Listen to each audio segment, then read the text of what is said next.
to how to track your family history. What you learn from going on a journey of looking into your family history and how it can change you. Sometimes for the better, sometimes maybe for the good, depending on your view. So, we're going to be talking about family history and how to track ancestors on Around the World Today, here on Real Terryo Radio. Podcasts brought to you by Real Terryo Radio.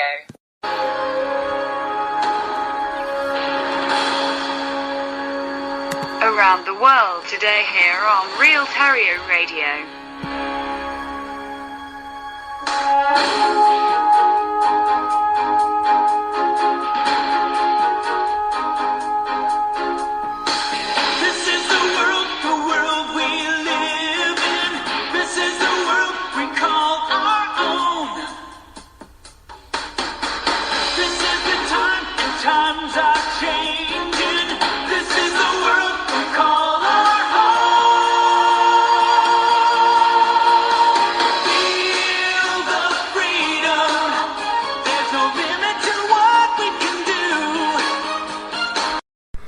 Hello and welcome to another lovely episode of Around the World Today, here on Real Terryo Radio Podcasts with me, Terry Davis.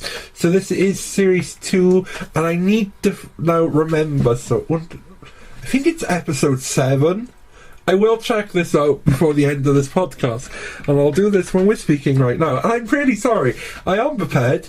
I swear that I really am prepared. It's been a busy couple of weeks at home. I'm having some work done, and I do most of the editing of our podcast, and we're unable to record because in the days when we would record and we get together, myself, Lee Ellery, and Terry Begley, we get together and we record. So we haven't put out, and this is why there's been a long gap. But this weekend we're able to get a lot of our bulk, shall we say, out. So you are currently listening to episode 7 of Around the World Today, here on Real Terryo Radio Podcast with me, Terry Davis. And you've got 2 welcomes there. So I've made up for it, and I am sorry. So, like I said, we're going to be talking about a family history, because we've all got one, haven't we, really? We're all part of a family. We're all born into a family, one way or another. We all join a family. They say that you can choose your friends, but you can't choose your family. It's very true. On many, many aspects. Religion, you've got that God actually chooses, which family you're going to be born into, who's going to have life, and who is going to be born into this family. From, just a spiritual point of view, or a historical point of view, there are ancestors behind you, and there are going to be ancestors after you. So about 3-4 years ago, I started looking into my family history. We have done a podcast about this in Series 1, so go back and listen to it. It was episode 2. Do take a look and a listen. So now I think we're a year and a half from where we were then, or even a year it could be from where we were then. So we have some more data and information, and approximately, should we tell you how many family members I found? So I'm now using Ancestry, so that's ancestry.co.uk or ancestry.com. You do have to pay.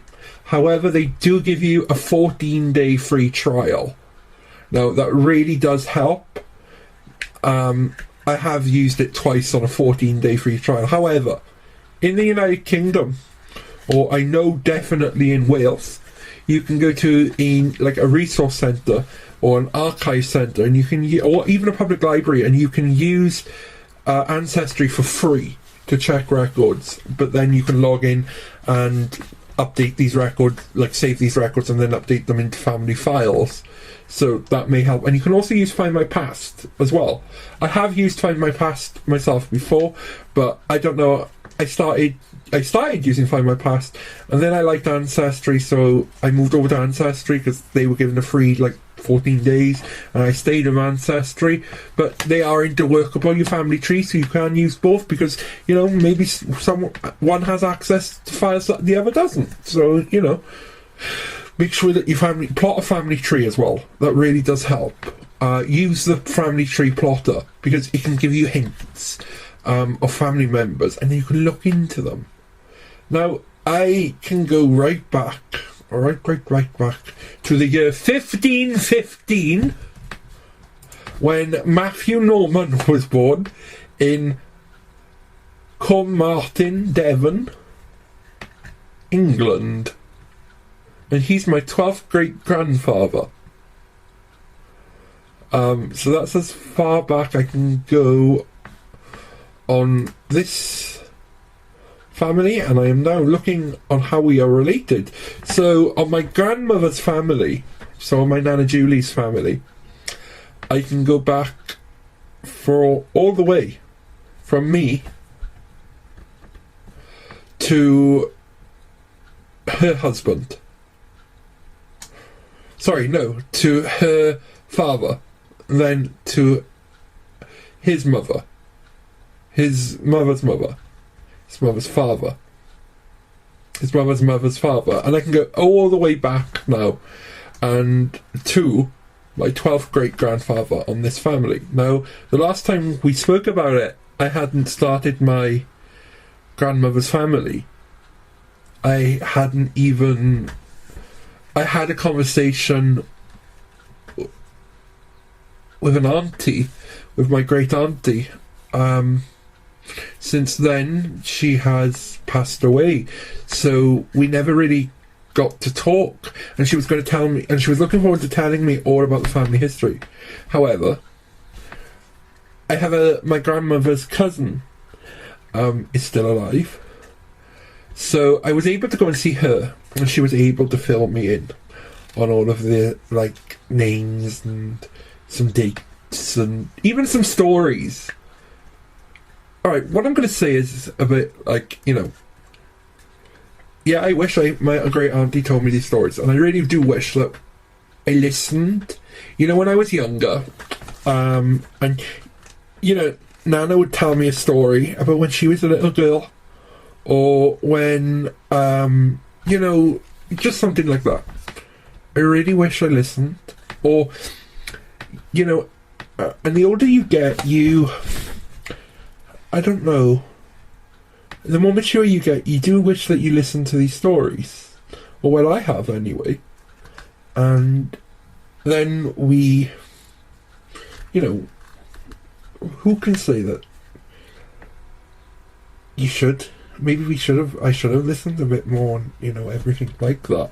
But anyway, I'm finding that you can track and you can see, and if I remember correctly, is this the one?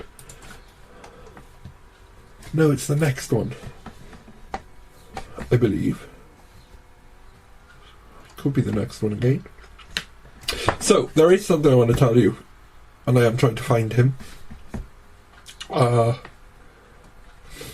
There are wills.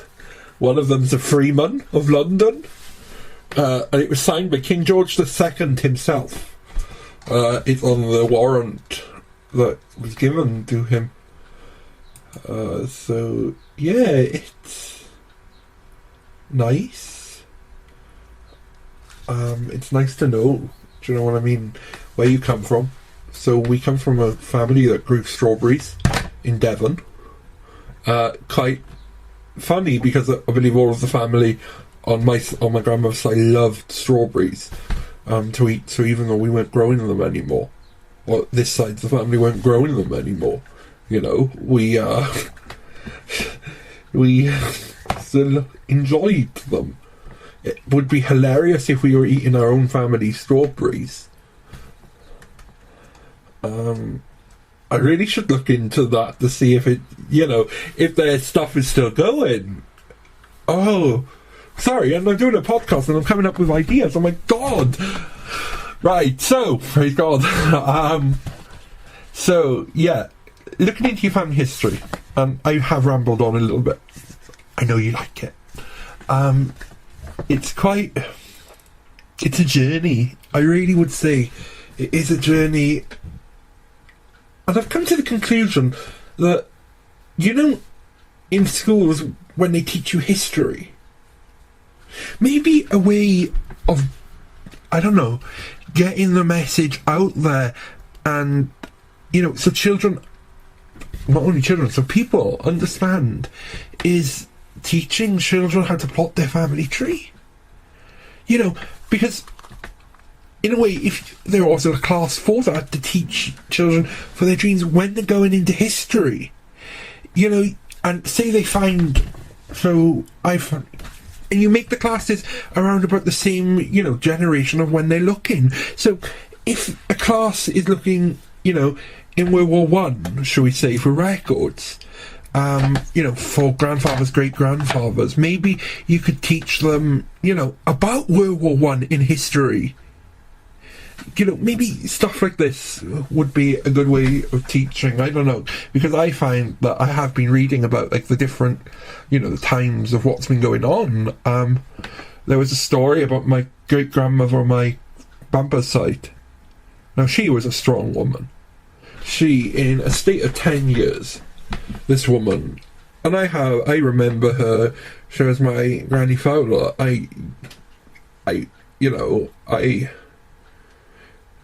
She died in 1996, and I used to go and see her every week, I believe, or every other week, and I'm named after her son.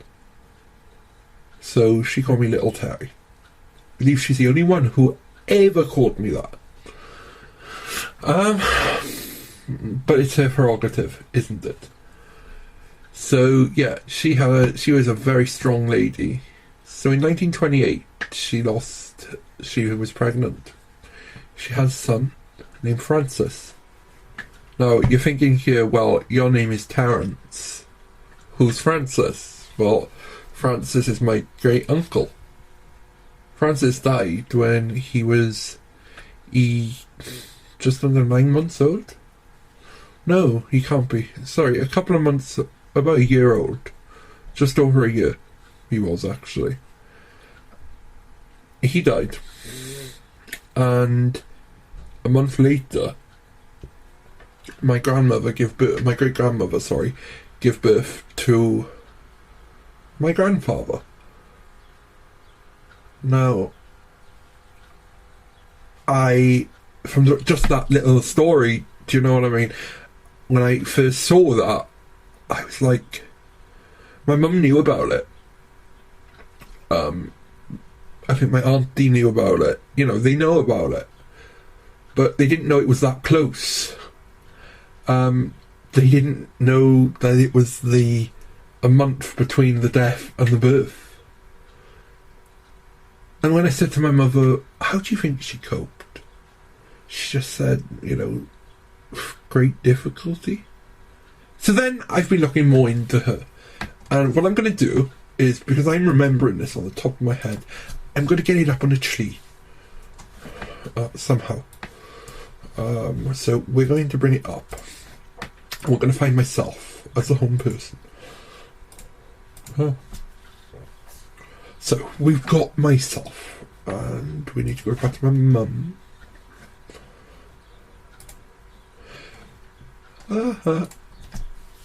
Now, my grandmother, 1928.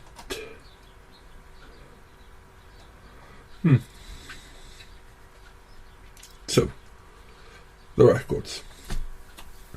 Now, in 1918, her brother died in World War One. But she was 8 years old. Was she? No, she wasn't. She was 6. Was she? No, 8. Yeah, 8 years old. Sorry, it looks really weird on the screen. Then in 1927, she got married to my great grandfather William. Was it George? George? Yeah, William George. His father's George William. William George. And she was Catholic. I didn't know that. His son then was born, Francis, in 1928, on the 16th of April. However, in 1929, in February 1929, Francis died. And then in the August, there was a couple of months, my grandmother gave birth to her other son, my grandfather. So yeah, it gets a bit, how could she grieve? And it says about February, and I believe I did see the death date itself, because it only gives you, if it says about, it's around like a source in a 3-month catalogue starting from February, March, April. So, that way inclined. No. Then she had a daughter, my great auntie Jenny.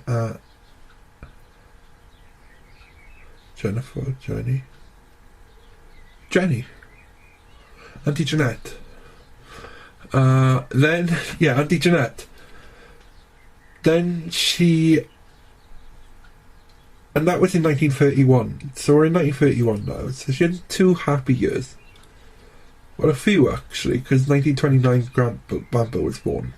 After that, it started to look up, because I know she had lost her son, but she had gained a son. So, she was able to put her love into my grandfather. She wasn't, when you've got a newborn baby at home, you can't really, sit and mope, can you? Then she had her daughter 2 years later. Then 1933 came along. Now it's quite a coincidence, this, because my grandmother, my Nana Julie, was born in 1933, but the year 1933 came along, and her husband, my great grandfather, died. She was, I don't know how old she was. I can't find this though. Actually, yes, I can. She was 21 years of age. No, she wasn't. She was 23 years old at the time. So, 2 years later, she was 25 years old. Her mother died.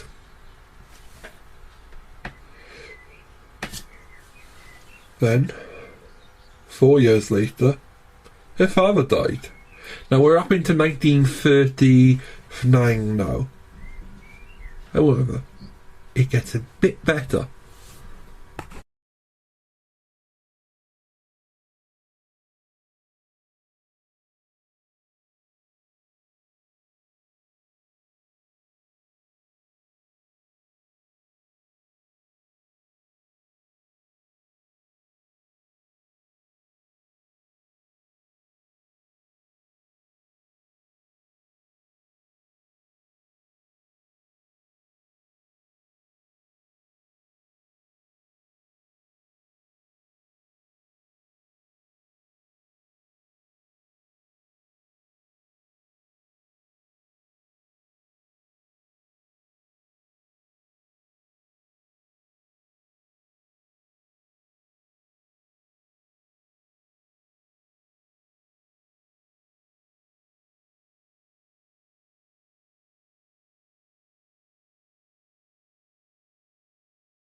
So yeah, then we're in 1939 and war has just been declared.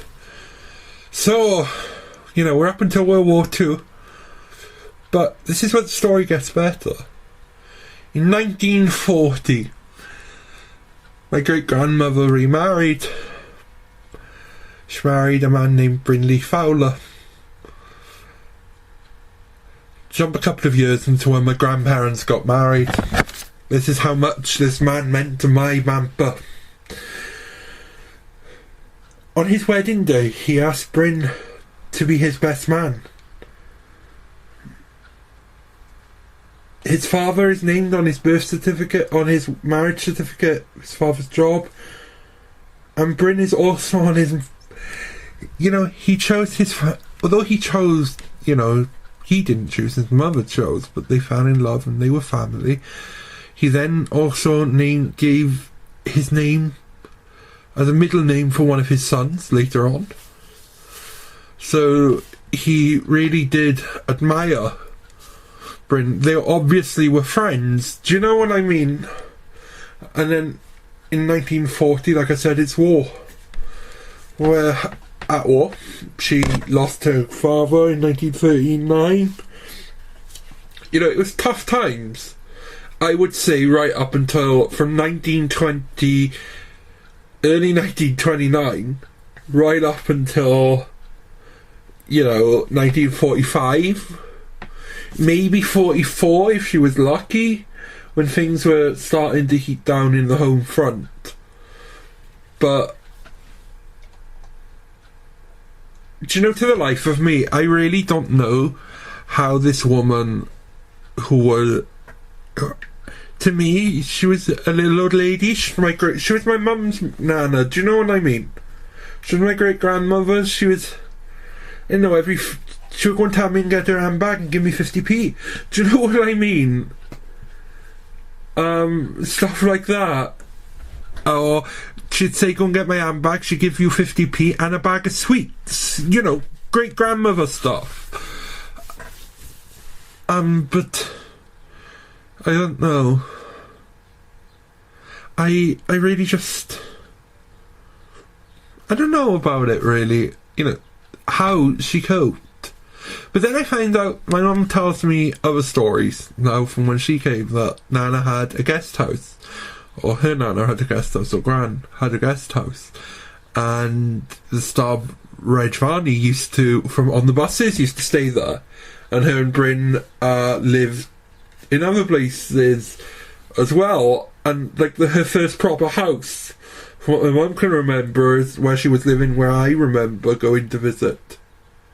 So yeah, it's I don't know. Life obviously got better for her, but to me, now, in 2019, on this day,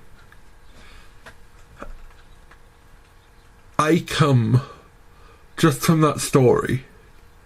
I must come from, I don't know, a very strong they all seem to be strong. There was a lot of death, young death, and people just seem to have continued. And thinking about it, makes sense. But she lost her son, her husband, her mother, her father, went into World War II. And even as a civilian, you were hampered, drastically. She lived in Swansea, for heaven's sake. Swansea was bombed in 1941. You have this year, it's 60 years since the reconsecration of St Mary's Church in Swansea City Centre. And if you haven't seen the exhibition and you are in Swansea, I think it's up until tomorrow, so Saturday, or Sunday even-ish. Go and check it out, Go and pop into St Mary's anyway. It's a really historic building. It's a nice building as well. It's always open, I believe, throughout the day, every day. So if you ever come to Swansea, go and check it out. But it was it was bombed in 1941. The city centre as we know it today, or the town centre then, it was bombed. It was flattened. and the civilians didn't have it any easier than the service people, The civilians are tougher rations than service people too, understandably, but, they didn't have an easy, 5 years either. So, yeah, shocking. So I would say that her life started to get better, 1945. I believe Bryn's family record shows that he was in the military. So I don't know if they got married because he was going off to fight or anything like that. But somewhere I could swear that I did see that he was in the military. I will have to check again. But they got married. It was quite nice. 1946, they were living, when it pops up. Just opening the file now. They were living in Rodney Street. So I got where my grandfather was born. Not born, but where he got married from, because his address a couple of years later. Now, Bamper in 48 did his national service. So he went to Germany and the Caribbean, to Jamaica, via wherever else the army sent him, as part of his deployment. So, and his national service. So her son went back. And he came back and he got married. So, I don't know, maybe if Bryn was in the military, they were friends, not like you're trying to take over. And also I'm starting to think that maybe Bryn and my great-grandfather were friends. More on that in Series 3 when we retouch family history again. But, yeah, it's a journey, as you can see from some of the stories. Reading it, or looking at dates, and then finding, on Ancestry you can find other stuff. So I said about the one who is a Freemason, and I found his certificate, and I'm seeing these names and official documents signed by a king, in the king's own hand. And then I found out he's like a 10th great grandfather, and I'm just like, what the actual, when I'm looking at this, or to read that one family, like Bamper, was Catholic. I never guessed that. I was always brought up Anglican. Marriages, births, baptisms and stuff have always been done by the priest of St. Thomas, as far as I was concerned. But hey, I've learned something new.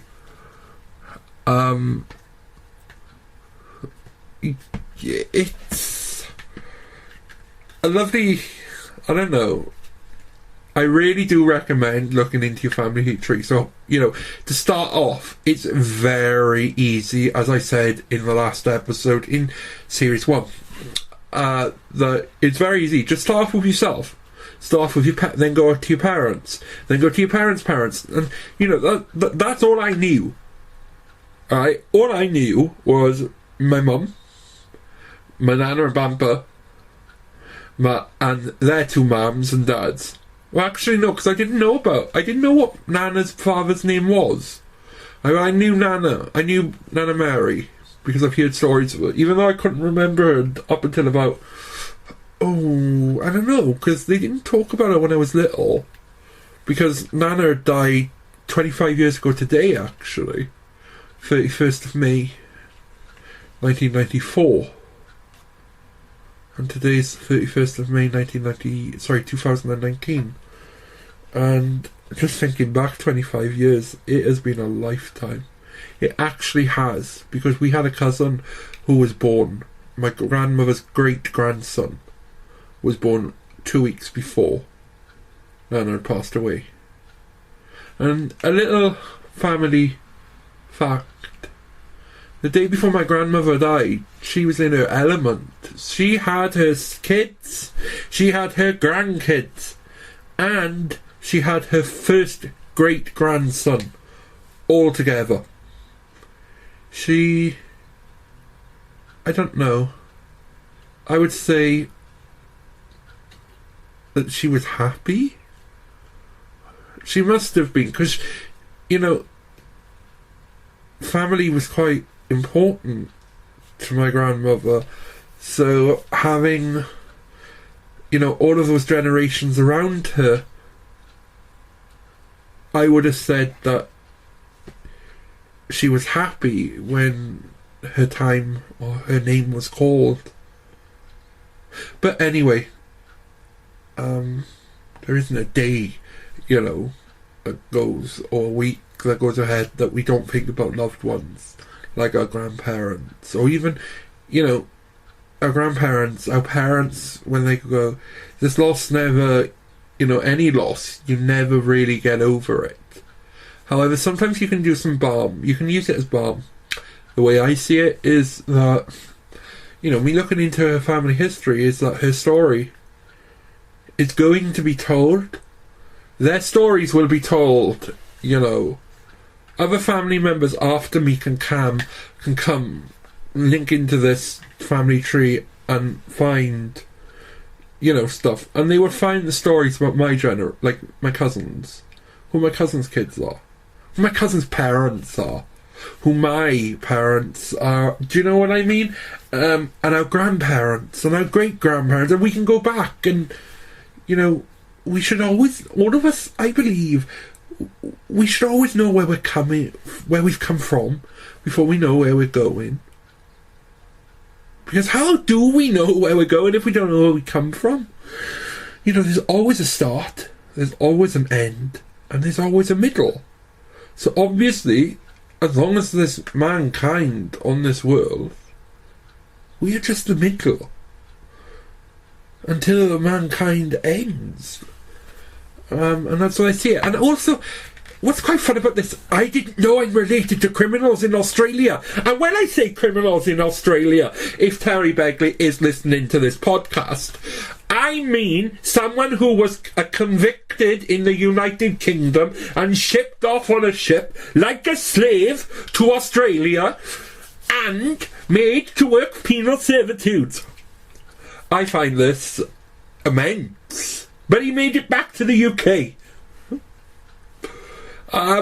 That's actually my great-grandmother, who I was telling you about earlier, about her horrible time between 1928 and 1945. I don't know. What was I saying? Sorry, I know it's been a bit of a rant podcast today, but I've been told that people like these. So, this is what this one is. And I think we should have some more of these now and again.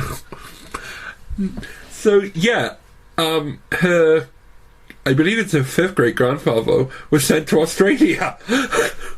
Now, he was only sent for 2 years, and he made it back.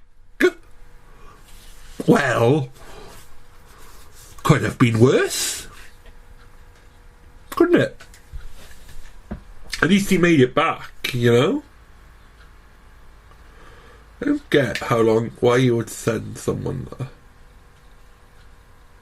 What were we thinking as a country? I know it meant that we could repopulate in time, and I get that. Do you know what I mean? That what they were trying to do is bring more white. Yeah, I get what the British government were doing then, but I don't actually, because I don't agree with it. But what kind of punishment? I get that. The prisoner can never escape because there is no escape from an island like hundreds of miles away from where your home is. So I really do get that, but I don't mean about the whole, why we were trying to repopulate areas. That when I said I get it, I get the sending them away from where they live, because there's no one around to help them, no one to give them food if they escape, no one to help, and all of that. And I really get that. But it wasn't really a punishment more than torture, wasn't it? These little ships that all of the men were like chained up in to get to these places. It really was a torture. They were beaten. You know, if they didn't do what they were told, they were beaten. So, yeah. It's quite bad. And I believe I've also seen that we have someone to do with the American Revolution. That's on my great-grand... Actually, I believe it's on the same side that actually that have served kings of this country since, I don't know, like, Edward the Confessor, I believe. It could be. Or one of the ones who came over from France. But one of them. But, you know... So it's quite shocking to know that we've got a revolutionist in the mix. Well, there is me. So, yeah. The journey of looking into your family history, as I keep saying, and keep going back to, it can be spiritual, it can be historical, it can be a bit of both. It is a journey. You are learning about people's lives, and you start to feel, I don't know, that you're starting to get to know these people. And then when you see a photo of them, and you see how much, I don't know, they look like they have the same look as you, like, you know, as like an uncle. Because I saw a photo of one of my great, 4 times great uncle, right, on my grandma, on Nana's side. And I couldn't believe, around the top of his head, he had it looked like like most of that side of the family. Do you know? So yeah, look into your family tree. Enjoy looking into your family tree. Use Ancestry. Find My Past. There are others. Now, I want to know if there's anyone out there that's done the DNA test. Now, someone did tell me that they're meant to be really good. Now, I've been thinking about doing it myself. So if you have done the DNA test, email me, terryo@realterryo.co.uk, and let me know if you've done that, just from a personal point of view. Do you know what I mean? Because I'm thinking about doing it, but I'm a bit apprehensive about spending the money. So yeah. Now, you've been listening to my little rants. Should we tell you about some more of it? So, I've now been able to track, on my mum's side, my mum's daddy, my mum's family, my mum's father's family, my mum's grandmother's family. And then I'm able to go into the tiers. So I'm able to go back quite a bit on both sides. It's quite funny because you can put it all together, and right now I'm looking at someone from 1597. His name was Nicholas Norman.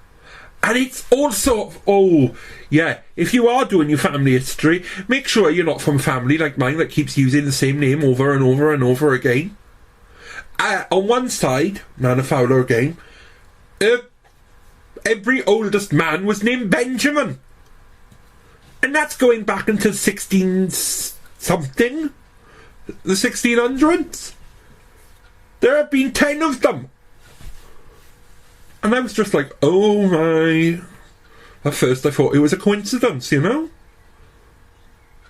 And then everyone, but it was everyone named them. And then I was looking into the traditions of naming. So, you know my advice there? Make sure you don't come from a family that names people. Well, actually, you probably do. Also, names, if you were Catholic, expect their names to be in Latin. Because most of the birth records before the 1600s, before the 1700s, before it became legal to take censuses, are just church records in Latin. So good luck with that one, because they're from Catholic churches. So I've also learnt what my name is, Terrystros in Latin, or Pitorius for Peter. You know? you really can. Oh, and I'm related to a Humphrey. Now, Terry Begley says it's nothing to do with Sir Humphrey Appleby. I'm not related to him because this guy was named Humphrey Norman. He was born in 1630 and died in 1632. And Sir Humphrey Appleby is a figment of someone's imagination because it's a TV show character. So, you know, but you never know. Anyway, that was a joke if you didn't get that. Now, you have been listening to Around the World Today here on Real Terryo Radio. We've been talking about family history and how rewarding it is to look into your family history and why we should.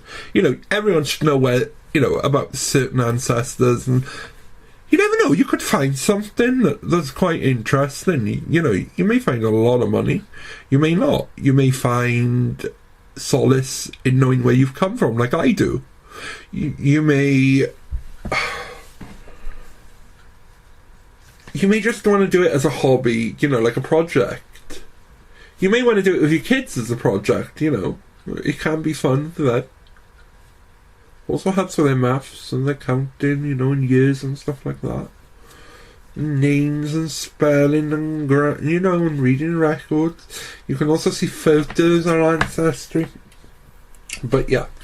And this wasn't a paid promotion for Ancestry. You can use other servers. But thank you for tuning in to this awesome rant about and like chat about family history and what we found, and you know, some of my family stuff.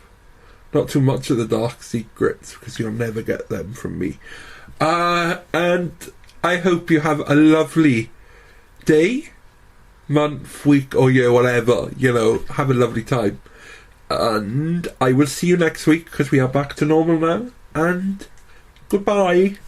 Thank you for tuning in. Ciao.